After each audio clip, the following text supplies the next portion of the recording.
जब श्रीराम ने अश्वमेध यज्ञ किया तो यज्ञ का घोड़ा घूमते घूमते देवपुर नाम के नगर में जा पहुंचा।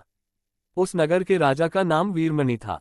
वीरमणि भगवान शिव का परम भक्त था, इसलिए देवपुर की रक्षा स्वयं भगवान शिव करते थे। वीरमणि के पुत्र रुक्मांगद ने जब यज्ञ का घोड़ा देखा उसे बंदी बना लिया।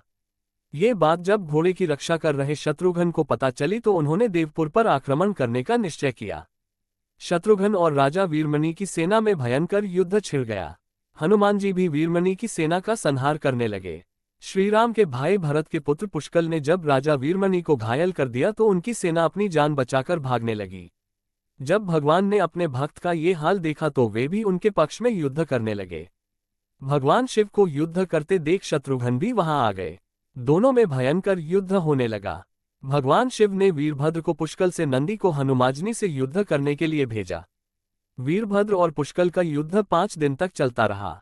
अंत में वीरभद्र ने पुष्कल का वध कर दिया। ये देखकर शत्रुघ्न को बहुत दुख हुआ। शत्रुघ्न और क्रोधित होकर शिव से युद्ध करने लगे। उनका युद्ध 11 दिनों तक चलता रहा। अंत में भगवान शिव के प्रहार से शत्रुघ्न बेहोश हो गए। ये देख हनुमान जी स्वयं शिव से युद्ध करने लगे। हनुमान जी ने शिवजी से पूछा कि आप तो राम भक्त हैं, तो फिर हमसे युद्ध क्यों कर रहे हैं? शिवजी ने कहा कि मैंने राजा वीरमणि को उसके राज्य की रक्षा करने का वचन दिया है, इसलिए मैं युद्ध करने के लिए बाध्य हूं। इसके बाद हनुमान जी और शिवजी के बीच भयंकर युद्ध होने लगा। हनुमान जी के पराक्रम से प्रसन्न होकर शिवजी ने उनसे वरदान मांगने को कहा। तब हनुमान जी ने कहा कि इस युद्ध में भरत के पुत्र पुष्कल मारे गए हैं और शत्रुघ्न भी बेहोश हैं। मैं द्रोणगिरी पर्वत पर संजीवनी औषधि लेने जा रहा हूं, तब तक आप इनके शरीर की रक्षा कीजिए। शिवजी ने उन्हें ये वरदान दे दिया। इधर हनुमान जी तुरंत द्रोणगिरी पर्वत आए और संजीवनी औषधि लेकर पुनः युद्ध भूमि में आ गए।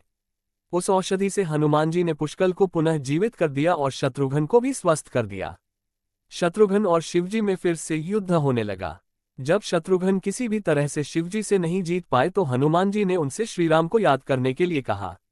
शत्रुघ्न ने ऐसा ही किया। श्रीराम तुरंत युद्ध भूमि में प्रकट हो गए। श्रीराम को आया देख भगवान